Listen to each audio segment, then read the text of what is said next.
미국 증시가 소폭 하락하며 사상 최고치 경신 행진을 멈췄습니다. 전날까지 유지됐던 상승세를 이어갈 뚜렷할 재료가 없었고 연말 휴가를 앞두고 투자자들은 시장의 움직임을 관망했습니다. 다우지수는 0.01% 내린 16,478.41에서 거래를 마쳤고 S&P 500 지수와 나스닥 지수도 각각 0.03%, 0.25% 하락하며 장을 마쳤습니다. 유럽 증시는 미국 신규 실업수당 청구 건수의 큰 폭 감소와 아시아 주요국 증시가 일제히 상승 마감한 것에 영향을 받아 상승세를 지속했습니다. 독일 지수가 사상 최고가를 경신하며 1.06% 오른 것을 비롯해 영국과 프랑스 증시도 각각 0.85%, 1.4% 상승 마감했습니다. 미국의 기준금리인 10년물 국채 수익률이 3.021%로 치솟아 2년 내 최고치를 기록했습니다. 국채 수익률 상승은 미 연방준비제도 이사회가 내년에 국채 매입 규모를 줄일 것에 대비해 거래인들이 보유한 국채를 줄였기 때문입니다. 최근에 거래인들의 국채 매도에 따라 채권 시장은 10년물 국채 수익률이 올 들어 1.25%포인트 오르며 최악의 해로 마무리될 전망입니다. 미국 금융당국이 볼거룰 관련 일부 규정에 대해 예외를 두는 방안을 검토 중인 것으로 알려졌습니다.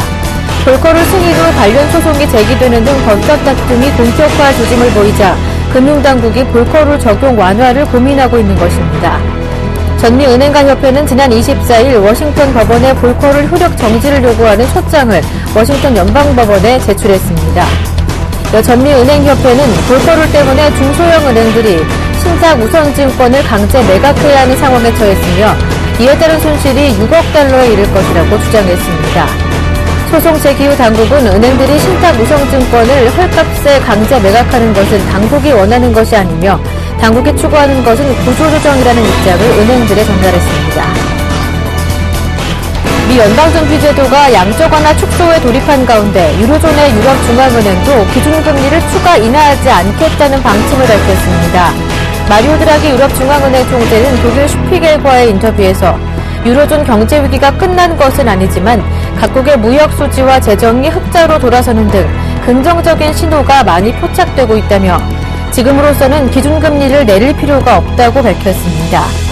드라기 총재는 시장에서 유로존 내 디플레이션 우려가 고개를 들고 있는 것과 관련해서도 디플레이션 신호는 없다며 우리는 일본 같은 상황이 아니라고 강조했습니다. 애플이 최근 미국 캘리포니아주 연방지방법원의 루시고 판사에게 삼성전자 모바일 제품들에 대한 미국 내 판매 금지를 다시 요청했습니다. 애플이 판매 금지를 요청한 제품들은 갤럭시 S4G와 갤럭시 탭 10.1 등 지난해 8월 자사의 특허를 침해한 것으로 판정된 20개 제품입니다. 애플은 삼성이 자주 신제품을 시장에 출시한다며 따라서 우리의 특허권을 침해한 제품을 판매하지 않는다는 삼성의 주장만으론 안도할 수 없다고 밝혔습니다. 안녕하세요. 굿모닝 대박예감 김보람입니다. 지난주 주간 기준으로 뉴욕 증시는 2주간의 상승 랠리를 이어가는 모습이었습니다. 뉴욕 증시 지난주 목요일장에서 다우지수가 10번째 신기록을 경신하는 등 상승 랠리를 보였습니다. S&P 500 지수도 마찬가지였는데요. 하지만 금요일장에서는 소폭의 숨고르기가 나타나는 모습이었습니다. 유럽 증시도 지난주 금요일까지는 상승세를 계속해서 유지해주는 모습이었는데요. 뉴욕 증시 주간 기준으로 계속해서 상승 흐름을 유지하고 있습니다. 유럽 증시에서는 독일 증시가 사상 최고가를 다시 한번 보여주는 모습이었는데요. 미국의 양적 완화 축소를 둘러싼 불확실성 그리고 연방정부 예산을 둘러싼 불확실성이 거친 상태에서 이러한 상승 랠리가 내년까지 이어질 수 있지 않을까 긍정적인 전망도 나타나고 있습니다. 글로벌 이슈에 대해 자세하게 진단하는 시간 마련하고요. 오늘이 국내 증시 2013년의 마지막 거래일이 됩니다. 내년에는 국내 증시 디커플링이라는 단어 없이 국내 증시도 선방할 수 있을 것인지 바라보면서 2013년 이어서 2014년에 대한 국내 증시 전망까지 함께 해보겠습니다. 굿모닝 대박예감 지금 바로 출발합니다.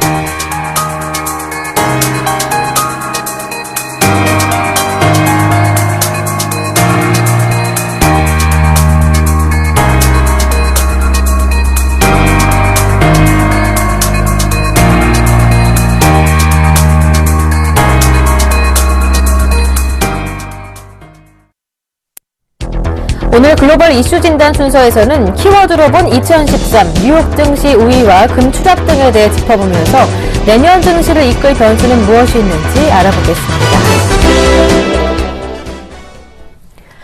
오늘 글로벌 이슈 진단 순서 레이크쇼어 엠버시터스의 이현민 이사님과 함께합니다. 안녕하세요. 안녕하십니까. 네, 먼저 지난주 금요일장 뉴욕 증시와 유럽 증시 마감 상황부터 정리를 해드려야겠죠. 뉴욕 증시 목요일장까지 최고가 랠리를 이어가는 모습이었습니다. 금요일장에서는 살짝 숨고르기가 진행이 됐는데요. 하지만 추세는 여전히 유지하고 있다라는 전망을 듣고 있는 상황입니다. 유럽 증시도 상승해서 최고가 경신한 독일 증시가 올 들어 가장 많이 올랐다고 합니다. 범유로권 지수들보다 더 많이 올라서 역시나 유로존에서는 독일이 든든한 경제 뒷받침 역할을 하고 있다는 점을 다시 한번 눈으로 확인할 수가 있다고 했는데요. 유럽 증시와 뉴욕 증시 마감 상황 자세하게 들어보겠습니다. 그렇습니다. 연말이라 거래도 한산한 편이었고요. 예. 경제 지표 발표도 뚜렷한 것이 없었습니다. 이런 흐름에서 지난주 금요일 뉴욕 증시는 조정세가 나타난 이런 흐름이라고 보겠습니다. 특히 10년 만기 국채 수익률이 3%대를 터치하면서 추가적으로 국채 가격의 하락에 대한 투자자들의 고려가 지수가 크게 올라서지 못한 이런 흐름이라고 볼 수가 있겠습니다. 다우지수는 약보합 정도에서 마감이 됐습니다. 지난주 금요일 날 다우지수는 마이너스 0.01%가 하락한 16,478포인트로 마감이 됐습니다. 나스닥은 0.25%가 내려갔는데요. 4,156으로 마감이 됐고요. S&P 500 지수도 0.03%, 낙폭은 거의 미미한 수준입니다. 1,841포인트로 마감이 됐습니다.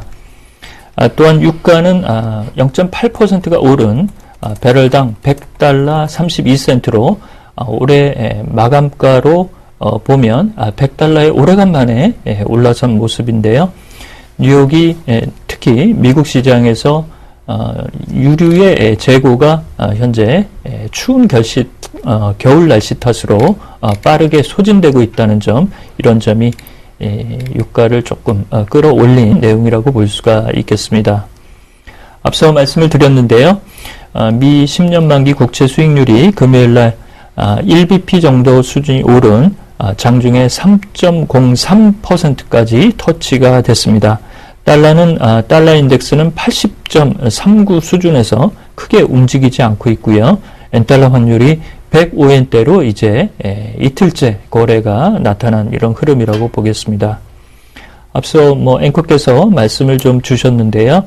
독일의 닥스 지수가 올해 25.97%, 26%의 현재 기록적인 상승 추세가 나오고 있습니다. 이러면서 유럽의 주요 증시도 지난주 금요일 날 전반적으로 좋은 수치들이 기록이 됐습니다. 영국의 FTSE 지수는 0.85%가 올랐고요. 독일 닥스 지수는 1%, 프랑스의 깍구 지수도 1.4%가 올랐습니다. 이탈리아 MIB 지수도 1.39%가 오르는 등 유럽의 주요국 증시들이 좋은 추세가 나왔습니다. 특히 이제 그리스 증시가 4.78%로 기록적인 지수 상승이 나왔다는 점, 이런 점이 특징이라고 볼 수가 있겠습니다. 네, 이렇게 앞서 금요일에 마감됐었던 뉴욕 증시와 유럽 증시 마감 상황 먼저 정리를 해드렸습니다. 이제 이어서 올해의 핫 키워드로 보는 글로벌 마켓에 대해서 정리를 좀 해볼 텐데요. 뉴욕 증시가 굉장히 많이 올랐습니다. 상대적인 우위를 보였던 반면 금 가격은 상당히 많이 하락했습니다. 올 들어 $1,700 부근에서 출발을 했다가 지금 현재 $1,200 선까지 내려온 상황입니다. 30년 만에 가장 큰 폭의 하락세였다고 하는데 뉴욕 증시의 우위 그리고 금의 추락 짚어보겠습니다. 그렇습니다. 올해 글로벌 증시를 보면 네. 선진국은 승기를 잡았고 예. 이머징 국가들에서는 다소 명암이 엇갈렸지만 네. 전반적으로는 좀 좋지 못했다. 이렇게 그 한마디로 평가를 할 수가 있겠습니다. 특히 그 커머더티, 그 원자재 시장에서는 금이 좋지가 못했었는데요.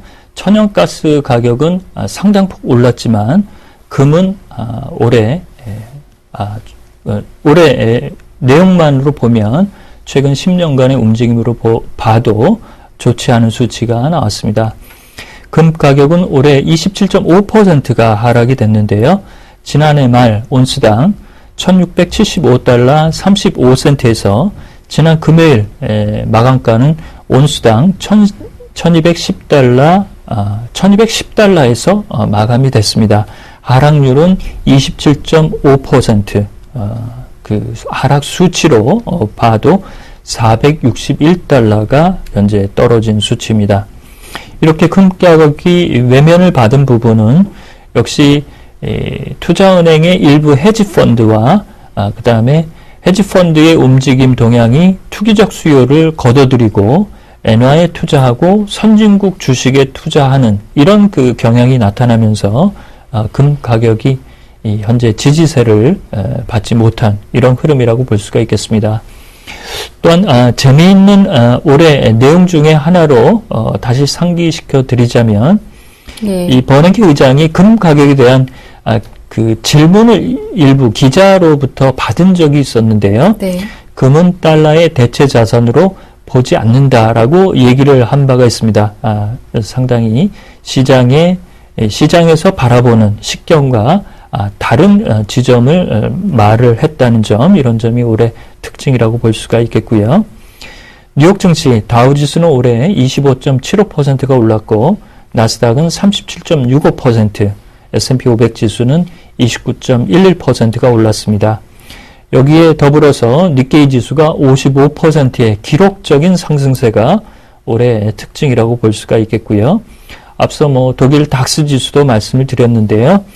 독일 닥스 지수가 25.97%, 그리스 증시도 28.34%나 올랐습니다. 이렇게 재정불량 국가의 그 지수들이 이만큼이나 크게 오른 것은 그 전에 2012년에 증시가 많이 추락했었다라고 볼 수가 있겠고요. 특히 헤지펀드 일부들은 이런 그 바겐 헌팅에 나섰던 이런 부분이 있어서 일부 국가들의 주가들은 많이 올랐던 점, 이렇게 말씀을 드릴 수가 있겠습니다. 영국은 올해 14.4%, 프랑스도 어려운 가운데서도 17% 이상의 상승률을 구가했던 점을 미뤄보면 올해는 전반적으로 선진국 증시가 승자가 됐다, 이렇게 말씀을 드릴 수가 있겠습니다. 네. 뉴욕 증시가 상대적인 우위를 보였지만 선진시장과 신흥시장의 격차는 더 뚜렷해졌다는 점 정리를 해볼 수가 있었습니다. 아시아 시장의 특징 중에 하나는 아베노믹스를 등에 업고 많이 올랐던 일본 증시의 강세일 텐데요. OECD 국가 가운데 50% 정도 일본 증시가 올라서 OECD 국가 중에는 1등을 기록했다고 하더라고요. 그렇습니다. 105엔대 네. 엔달러 환율이 절하 추세가 가장 크게 네. 현재 나오고 있고요. 이러면서 니케이 지수가 올해 55%의 기록적인 현재 상승세가 나왔습니다. 토픽스도 50% 가까이 상승한 흐름인데요.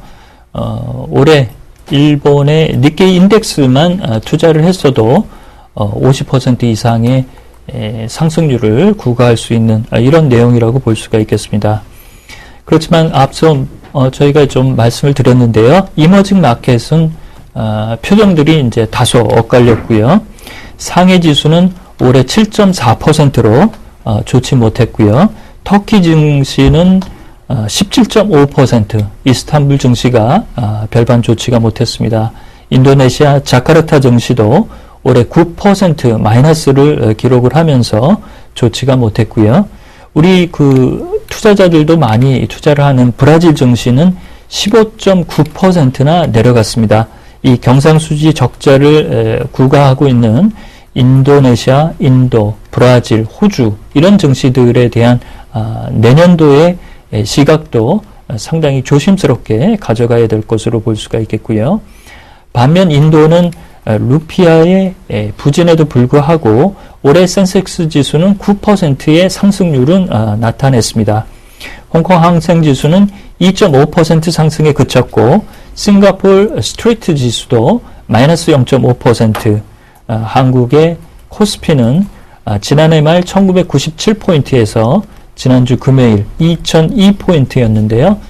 플러스 0.25%, 올해 최장 기간의 외국인 매수 이런 기록을 세웠지만 지수의 상승폭으로 보면 지난해와 별반 현재 수익률이 나오지 않은 지수라고 볼 수가 있겠습니다. 또한 위안화는 올해 달러 대비 2% 정도의 절상률을 기록을 했는데요. 맥시멈 5%의 현재 절반 수준에도 못 미치는 절상률 추세가 나왔다라고 볼 수가 있겠습니다. 네, 이렇게 일본의 OECD 회원국 가운데 1위를 기록했던 반면 올 한해 주가의 상승률 한국 증시는 34개 회원국 가운데 30위권 정도 최하위권에 머물렀다고 합니다. 내년 증시의 선전을 좀 기대해 보는데요. 그렇다면 2014년 내년 증시의 키워드는 어떤 것들이 있을지 한번 짚어보겠습니다. 그런 가운데 S&P 500 지수는 내년에 한 2,000까지 가지 않을까라는 전문가들의 전망도 일부 나오더라고요. 그렇습니다. 오늘 올해 월가에 네. 가장 스포트라이트를 받았던 인물은 제레미 시겔 교수를 들 수가 있겠습니다. 월가에 이 S&P 500 지수가 1800선을 갈 수가 있을 것이다라고 올해 3월에 4월에도 얘기를 했었는데요. 그 수준에 가장 근접한 수준이라고 볼 수가 있겠고요. 내년도에 그 세계 증시를 이끌 네 가지 키워드로 좀 말씀을 드리자면 역시 첫 번째는 테이퍼링, 올해 내내 들으셨던 내용입니다. 이 양적 완화 축소의 속도가 어떻게 이머징 시장과 국제 시장의 자산들이 움직일 수 있을 것인가 이런 부분이라고 좀 볼 수가 있겠고요. 그 다음에는 자산 시장의 버블, 아셋 버블을 좀 말씀을 드릴 수가 있겠는데요. 특히 삭소뱅크가 홍콩이나 싱가포르 시장의 부동산이 많게는 40% 이상 내려갈 수 있다라고 비관적인 전망을 내놓은 것, 이런 부분도 특징이라고 볼 수가 있겠습니다. 세 번째는 비대칭적 성장, illusionary growth 이렇게 말씀을 드릴 수가 있겠는데요. 경기 회복세가 나타나고 있는 유로존의 내용도 그 격차가 뚜렷하게 하반기 들어서 내년 하반기 들어서 차이가 나올 것으로 볼 수가 있겠습니다. 마지막으로는 앞서 말씀드린 대로 내년도에도 이머징 마켓 일부는 좋지 않은 표정을 그대로 가져갈 수 있는 공산이 크다는 점, 이런 점을 좀 말씀을 드릴 수가 있겠고요. S&P 500 지수는 내년도에 2075를 JP 모건이 제시를 했습니다. 가장 높게 제시를 했고요. 도이치방크는 1850을 제시를 했습니다. 금요일날 1841포인트였으니까요. 올해와 별반 다르지 않을 것이다 라고 이렇게 큰 격차가 나오고 있고요. 평균은 1960 정도를 현재 보고 있습니다.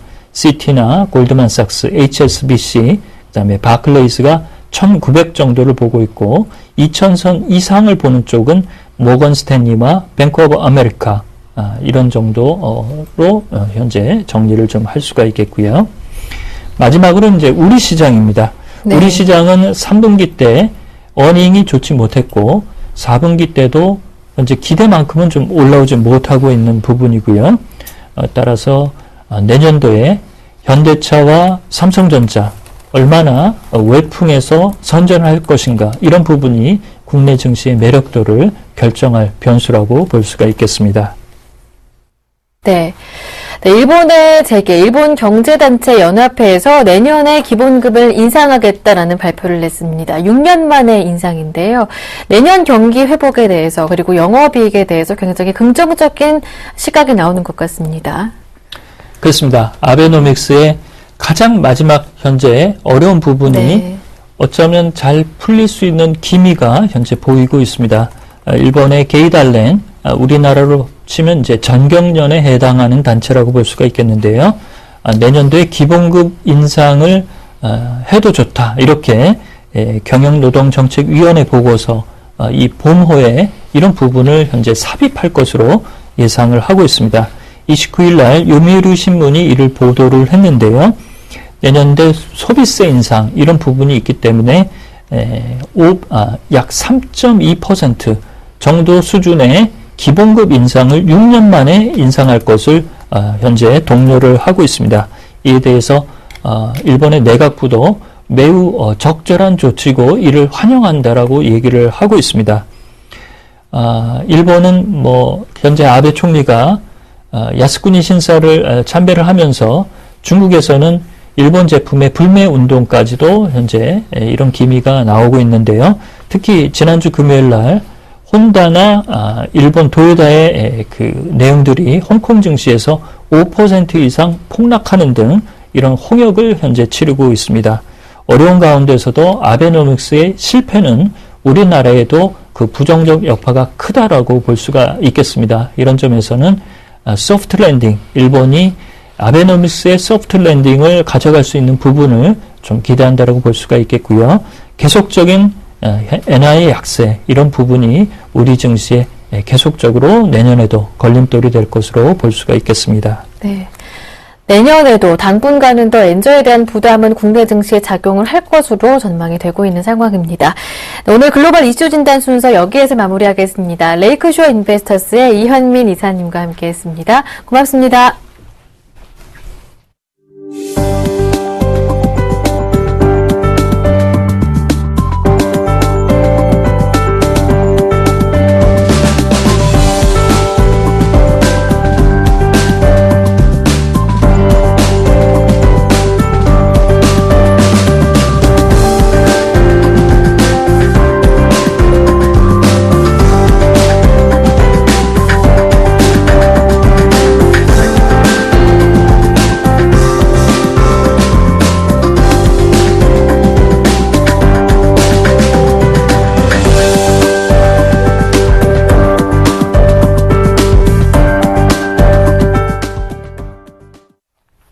네, 오늘 장 전략 시간 이어가겠습니다. 오늘 월요일이니까요. 한 주간의 이슈 전망들 모두 짚어보고요. 그에 따른 국내 증시 흐름까지 알아보는 시간 마련하겠습니다. 유스탁의 유창기 대표님과 함께합니다. 안녕하세요. 안녕하십니까.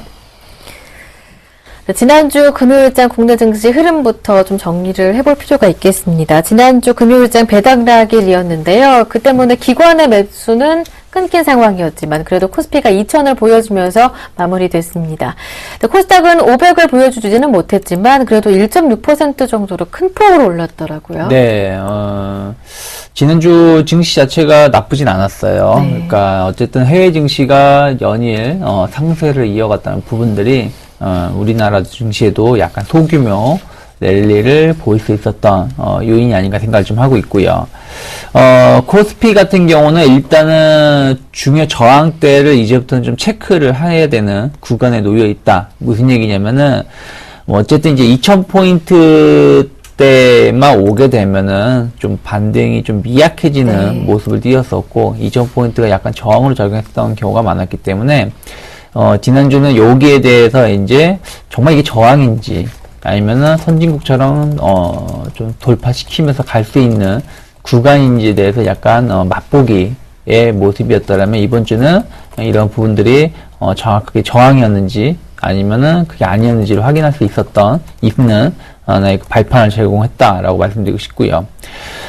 지난주 수급을 좀 보신다면 외국인들이 좀 강하게 매수가 들어왔습니다만 이렇게 선물로만 매수가 들어왔던 것이지 유가증권 시장은 매수가 전혀 들어오지 않았다는 부분들.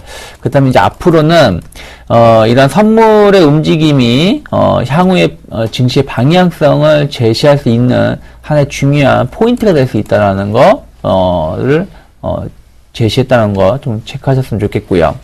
코스닥 같은 경우는 일단은 1차 바닥을 좀 확인하고 나서 상승세가 이어져 왔다라고 말씀드리고 싶은데 다만 이제 그 상승 강도가 일단 기술적 반대 21선까지 기술적 반대가 생각을 하고 앞으로는 이제는 이게 기술적 반등이었는지 아니면 진바닥 이후에 약간 추세 전환인지 여부를 체크할 수 있는 중요한 길목에 놓여 있다 생각을 좀 하고 있습니다. 네.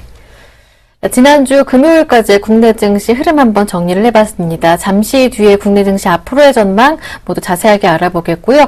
이번 주에 예정되어 있는 경제지표 일정들을 먼저 짚어봐야겠습니다. 이번 주는 각국의 신년 공휴일로 휴장하는 거래일이 굉장히 많은 상황인데요. 그럼에도 불구하고 미국의 경기 향방을 가늠할 수 있는 지표들도 공개가 됩니다.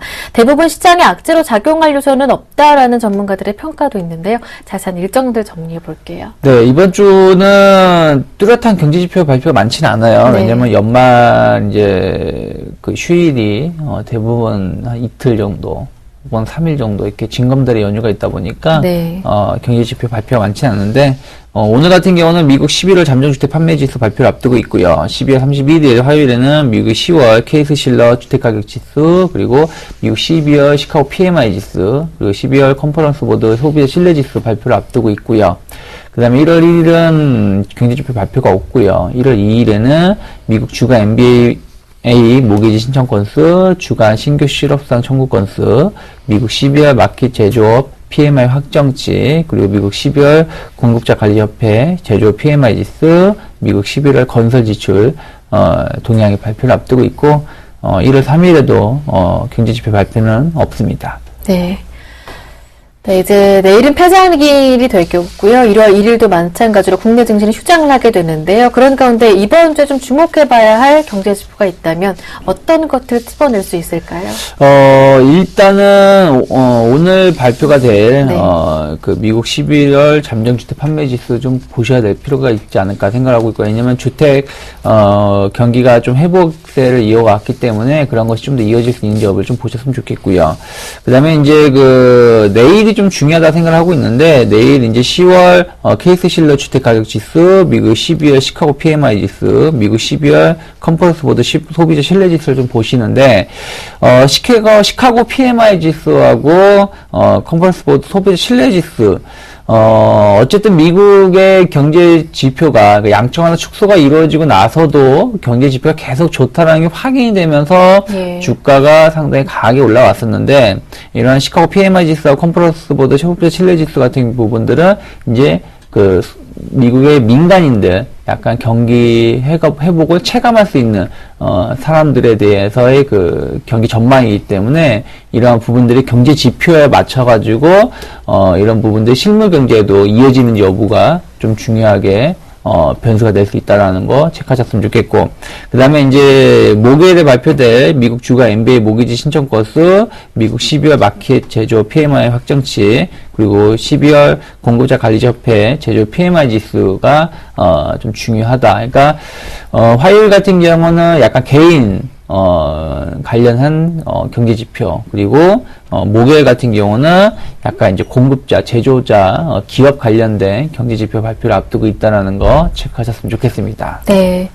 테이퍼링에 대한 발표가 있기 전에는 미국의 경제 지표가 좋게 나타나면 양적완화 축소가 시행되는 것이 아니냐, 오히려 악재로 받아들이는, 불안 요소로 받아들이는 영향도 있었었는데요. 일단 내년 1월부터 테이퍼링이 실시된다라는 연준의 발표가 있은 뒤에는 경제 지표의 호조는 또 호재로 받아들이는 분위기가 좀 반영이 되는 것 같습니다. 이런 관점에서 이번 주에 나타나게 될 경제 지표들 향방도 한번 체크해 보시는 거 좋겠습니다. 자, 그렇다면 국내 증시 전망과 함께 전략도 세워볼게요. 이제 올해가 마지막 거래일 맞게 되는 거고요. 내년 증시 맞게 되는데요. 네.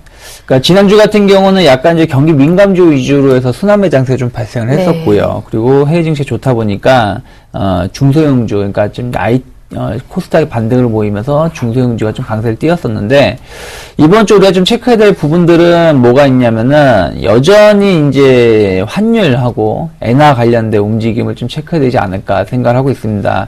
이제 지난주 이제 엔화가 105엔대를 돌파를 했다는 부분들, 그러면서 니케이 지수는 뭐 연일 16,000포인트 이상으로 상승해 보여줬는데, 우리나라 원화는 큰 움직임은 없었습니다. 다행스럽게.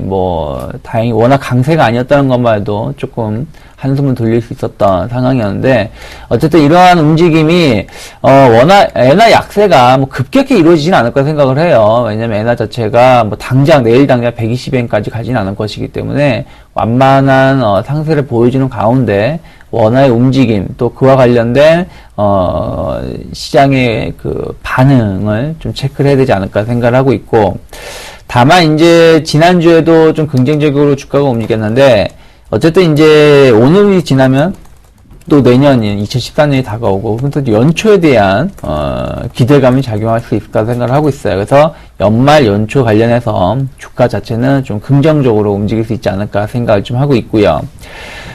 이번 주는 앞에서도 잠깐 언급을 해드렸습니다만은, 코스피 시장 같은 경우는 2000포인트 저항이 돌파가 얼마나 이루어질 수 있는지, 그리고 2000포인트가 돌파가 이루어졌을 때 여기 안착이 된다라면은 네.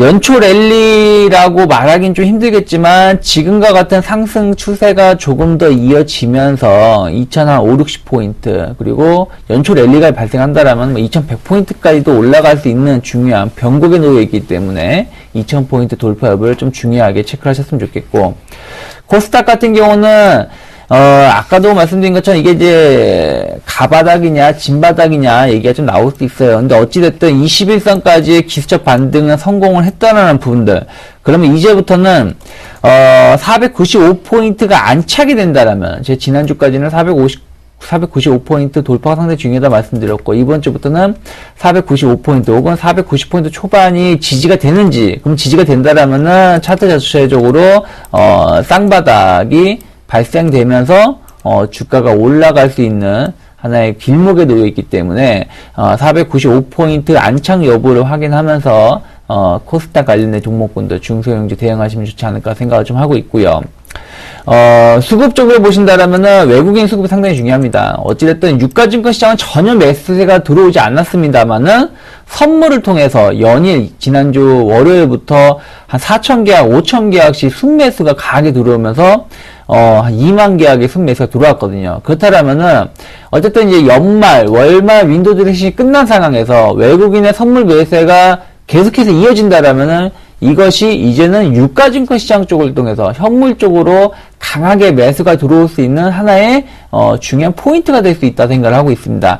다만 그게 아니라면은 선물 매수가 들어오지 못하고 오히려 이제 연말 배당을 노린 혹은 월말 연말 윈도우 드레싱을 위해서 선물 매수가 인위적으로 들어왔던 것이 다시 빠져나가는 것이라면은 이번 주에 짧은 영업일수로 시장 자체가 금방 마감이 되면 당장 다음 주에 옵션 만기를 앞두고 있기 때문에 선물의 외국인의 움직임에 의해 가지고 지수의 변동성이 상당히 좀 커질 수 있습니다. 특히 선물이 매수로 들어오냐 매도로 들어오냐에 따라서 증시의 방향이 결정날 수 있기 때문에 그러한 부분들 좀 체크해야 되지 않을까 생각을 하고 있고요. 이번 주 만약에 업종이나 종목을 좀 선택을 하신다라면은 네. 일단은 IT 부품주들이 추가적인 상승세를 보여줄 가능성이 좀 높지 않을까. 어쨌든 코스닥이 코스피 대비해서 저평가되어 있는 상황에서 반등세가 나오는 것이기 때문에 IT 부품주들 관심 있게 보시고, 그 중에서도 약간 애플향 IT 부품주들이 상대적으로 좋은 모습 띌 수 있다. 그러면 애플향이라면은 반도체보다는 약간 소형 모바일 디스플레이 관련된 종목군들이 좀 수혜를 입을 수 있을까 생각을 하고 있고, 경기 민감주들, 예를 들어서 뭐 화학주라든지 아니면은 뭐 IT 관련된 거, 혹은 최근에 지난주도 같은 경우는 약간 건설주들이 막판에 좀 강하게 올랐던 부분들이 있었는데, 경기 민감주들이 그동안 좀 지지가 됐던 혹은 고점대에서 횡보를 보였던 상황에서 저항대를 돌파를 시도하는지, 그 돌파가 성공하는지 여부에 따라서 코스피 시장이 아까 말씀드린 것처럼 2000포인트가 저항이 아니라 2050, 정말 연초 랠리가 발생한다면 2100포인트로 갈 수 있는 하나의 그 키를 제공할 수 있다는 거 체크를 하면서 대응해야 되지 않을까 생각하고 있습니다. 네. 네, 일월 효과 그리고 연초 증시 랠리가 나오게 되려면 일단 코스피는 2000선 그리고 코스닥은 495선 안착 여부를 먼저 확인하는 게 중요하겠다라는 전망까지 함께 들어볼 수 있었습니다. 지금까지 유스탁의 유창희 대표님과 함께했습니다. 고맙습니다. 고맙습니다.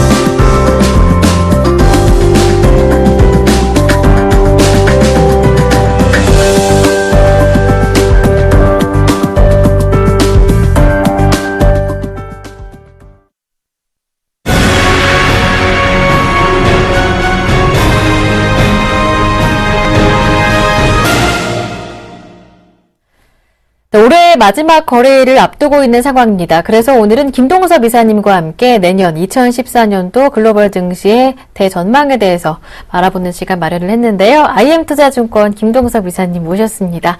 안녕하세요. 네, 안녕하세요.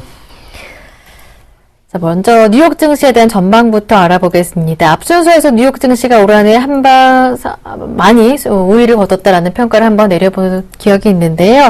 지금까지 시장을 불안하게 했었던 테이퍼링에 대한 불확실성이 걷어진 상황이고요. 그리고 연방정부의 예산 불확실성도 어느 정도 걷어진 상황이기 때문에 이러한 상황에서 맞는 내년 2014년도 증시 역시 뉴욕 증시의 선방은 이어지지 않을까라는 전문가들의 전망도 나와 있는 상황입니다.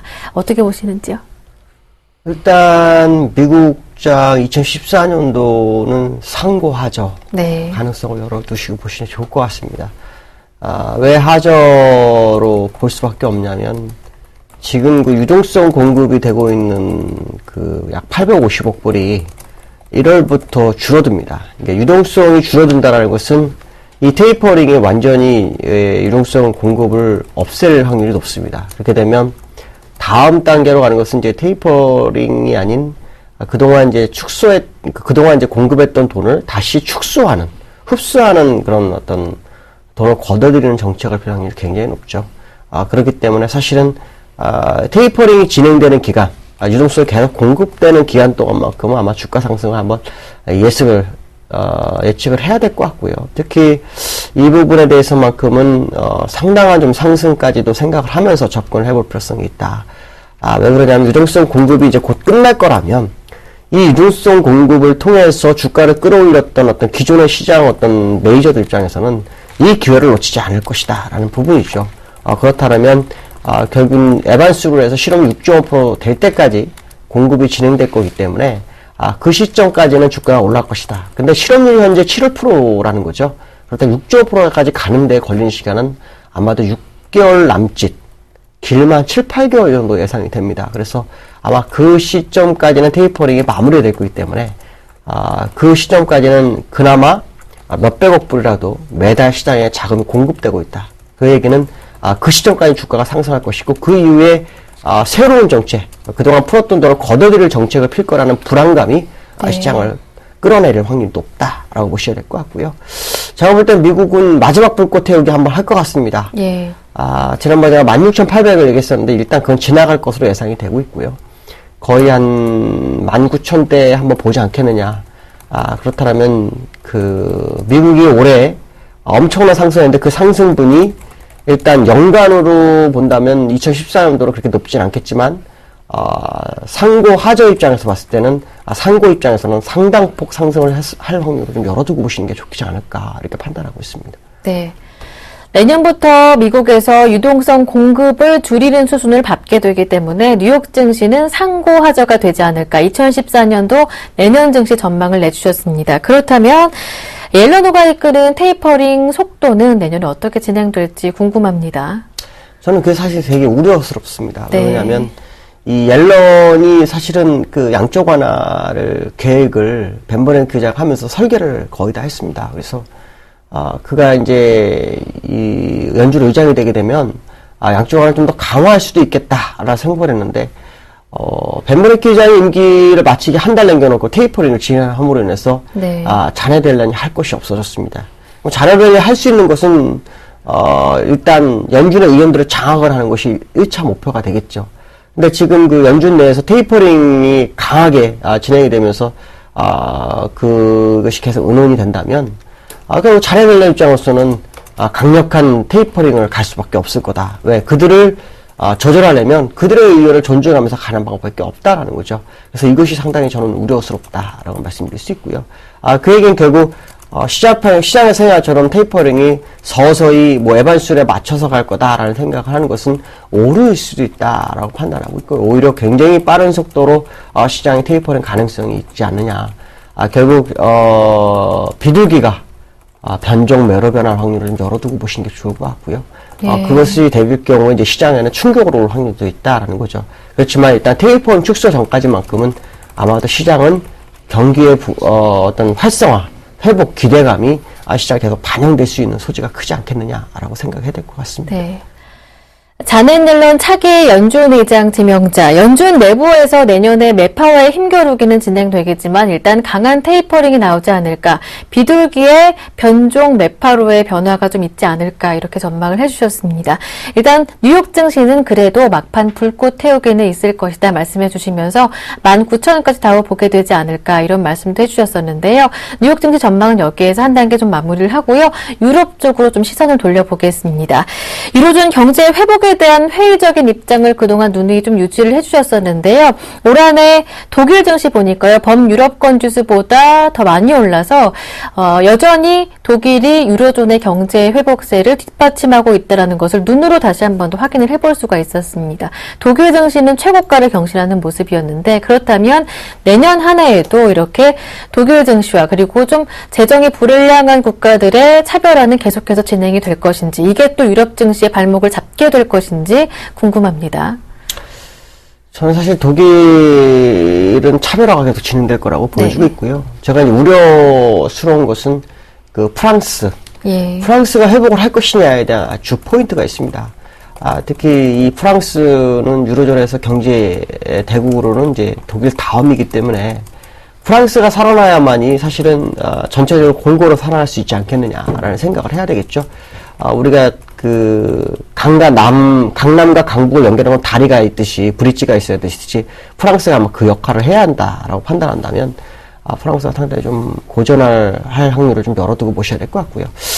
아시겠지만 유로존이 지금 그 주가가 많이 올라가고 살아나고 있는 것은 사실이지만, 사실 그 피그스 중에서 아일랜드하고 포르투갈을 제외하고 나머지 나라들은 아직 확실치가 않습니다. 특히 그 유로존 경제대국 중에서 3위에 해당되는 이탈리아가 살아나지 못한다면 사실 피그스 아일랜드 이런 살아나는 것은 의미가 없죠. 그렇지만 중요한 것은 뭐냐면 경기 회복 가능성에 대한 부분은 계속 제기되고 있다라는 거.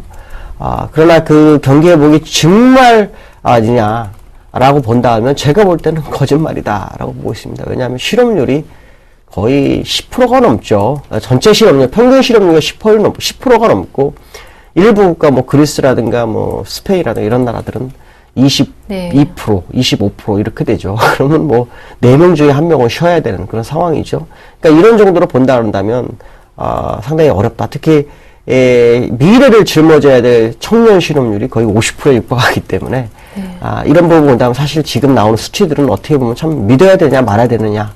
그러나 이제 우리가 이제 경기 현상으로 이제 주가 쪽으로 본다 그러면 그런 것들을 안 보죠. 수치만 볼 수밖에 없다는 거죠. 수치를 본다 그러면 충분히 가능성을 열어두고 보시는 것도 좋을 것 같다라고 말씀드릴 수 있을 것 같습니다. 네. 유로존 내부에서 독일과 재정 불량 국가와 차별화는 여전히 내년에도 진행이 될 것이다 전망하셨습니다. 독일 다음에 경제 대국인 프랑스가 어느 정도 경제 회복 수순을 밟느냐가 관건이 되겠는데, 여전히 내년에도 프랑스 어렵지 않을까라는 전망을 내주셨고요. 피그스 국가 중에서는 또 이탈리아가 굉장히 문제인 상황입니다. 내년도 마찬가지로 경기 회복에 대한 유로존 긍정적인 신호는 나오고 있는 상황이지만 진짜 회복이냐는 아직까지는 아닌 것 같다라는 전망을 한번 들어볼 수 있었습니다. 유로존까지 한번 전망을 해봤습니다. 이제 아시아 시장 한번 짚어볼 텐데요.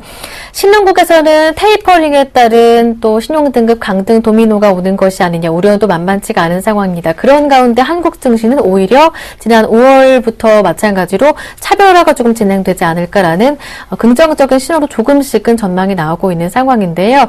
자, 그렇다면 내년에 신흥국 아시아 시장 전체적으로 본다면 어떠한 전망이 나타나는지 궁금하고요. 한국 증시에 대한 큰 그림도 한번 그려보겠습니다. 내년도는 일단 아마 시장에 우려되는 것은 엔저. 네. 상당히 중요하겠죠. 그러나 저는 엔저를 100% 믿지 않습니다. 왜 그러냐면 일본이 골마가면서 이 엔저를 굉장히 홍보를 하고 있거든요. 골마간다는 얘기는 무슨 말이냐면 수출은 늘지만 앞으로 벌고 뒤로 손해보라는 형국입니다. 수입 물가가 너무 높아서 경상수지 흑자가 나지를 못하고 있습니다. 오히려 적자가 커지고 있죠. 작년 대비로 올해 그 경상흑자를 보면은 거의 35%가 늘었습니다. 그만큼 원자력을 쓰지 않는다면 어려운 상황인데 원자력은 거의 쓸 수가 없죠. 공포가 너무 크기 때문에. 그렇기 때문에 그것이 이제 아시아 시장에 강탈을 한번 할 것이다. 결국 일본이 원자력을 회귀할 확률을 좀 열어두고 보시는 게 좋을 것 같고요. 그 다음에 중국 시장에 대해서 개방의 물결이 중국이 시작이 되고 있죠. 금리 자유화. 중국이 올해에 어떤 반등을 주는지 한번 봐야 되겠죠. 제가 볼 때는 올해가 중국도 상당히 상승할 수 있는 좋은 기회가 오지 않겠느냐라는 부분.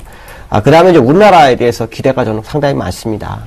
몇 년 동안 상당히 어려웠던 부분이 있었는데, 그래도 그 테이퍼링 얘기가 나오면서 우리나라는 경상도 흑자국으로서 피신해서 투자할 수 있는 아주 중요한 국가로 선정이 되면서 주가를 우리나라는 끌어올렸거든요. 근데 본격적으로 테이퍼링이 진행된다? 그럼 우리나라 시장이 한번 꿈틀거릴 만한 자리에 있죠. 그러한 모습들이 나타난 것이 지난번에 한번 역사상 가장 장기간 외국인들 순매수하고 웅크리고 있는 모습. 그 다음에 요 근래 12월 달에만 기관이 현물에 3조 7천억을 샀고요. 외국인들이 약 7거래일 만에 2만 5천 개 정도 되는 선물을 매수를 하면서 웅크리고 있는 모습을, 내년도가 아주 기대되는 그런 상황이고, 우리나라 경제 수장이 내년도에 교체가 되죠. 사실 그분도 사실 우리나라 시장을 상당히 어렵게 했던 분 중에 하나입니다. 물론 그분 입장에서는 상당히 경제를 잘 운영하셨다라고 했지만, 시장은 투자 심리가 굉장히 중요한데 심리는 다 꺾어놨기 때문에 그 심리를 살려줄 수 있는 새로운 수장이 등장할 수 있다라고 본다면 2014년도 1월달 아주 기대되고 있고요. 특히 오늘은 이 12월이 끝나는 한 달이죠. 한 해가 마무리되는 거래 종료일입니다. 오늘도 기대가 됩니다. 왜냐하면 월봉 완성일이기 때문에 이 월봉이 상당한 완성을 이루어질지를 한번 지켜봐야 될 것 같고요. 특히 마지막으로 삼성전자가 흔들리고 있다라는 거. 삼성전자가 흔들린다는 것은 어떻게 보면 주가에 굉장히 안 좋을 수 있다라고 생각하시겠지만, 그동안 한 3년 동안 삼성전자가 폭주하면서 다른 종목들은 시장에서 거의 도태됐거든요. 삼성전자가 잠시 쉬어주는 것도 시장에는 굉장히 도움이 될 수 있고, 일반 투자가에도 굉장한 이익으로 가져갈 수 있다고 판단한다면 2014년도는 개인들한테는 한 번쯤 기회가 오지 않겠나라고 생각을 하고 있습니다. 네. 내부적으로 경상수지 적자를 키워가면서 엔저를 유지하고 있는 일본, 어느 정도 일본 시장에 대한 충격 내년에 올 수 있지 않을까 말씀해 주셨고요. 반면에 중국 시장은 개방을 유지하고 있는데요. 이에 따른 중국 증시 반등도 한번 기대해 볼 만하다. 한국 증시 마찬가지로 큰 폭의 상승이 나타나지 않을까라는 긍정적인 전망 내주시면서 1월 효과, 그리고 올해 마지막 거래일인 오늘까지도 긍정적인 시각을 내주셨습니다. 그렇다면 짧게요. 2014년 한국 코스피 지수 밴드 간략하게 좀 정리를 해볼 수 있을까요? 일단 하단선은 사실 제시하기가 좀 부담스럽습니다. 왜냐하면 월봉으로 추세를 벗어났기 때문에 벗어난 상태 더 내려간다면 시장은 패닉이거든요. 그렇기 때문에 하단선은 제한을 하고요. 상단으로는 제가 지난번 제시했던 2540 유지하겠습니다. 네, 꿋꿋하게 전망 유지해주시는 김동섭 이사님이셨습니다. 내년 2014년 가보년에는 코스피 상단 2540으로 말씀해 주셨습니다. 네, 지금까지 IM투자증권의 김동섭 이사님과 함께했습니다. 말씀 잘 들었습니다. 고맙습니다. 네, 감사합니다. 네, 오늘 굿모닝 대박에 간 모든 순서 여기에서 마무리하겠습니다. 저는 올해 마지막 거래일인 오늘로 마지막 인사를 드리고요. 1월 2일 새해 첫 번째 거래일에는 강동석 아나운서와 함께 굿모닝 대박에가 함께 하시게 될 테니까요. 내년에는 더욱더 많은 사랑 보내주시길 바랍니다. 새해에도 서울경제TV 그리고 굿모닝 대박예감과 함께 큰 수익 거두시길 바라고요. 새해 복 많이 받으시길 바라겠습니다. 저는 여기에서 인사드릴게요. 고맙습니다.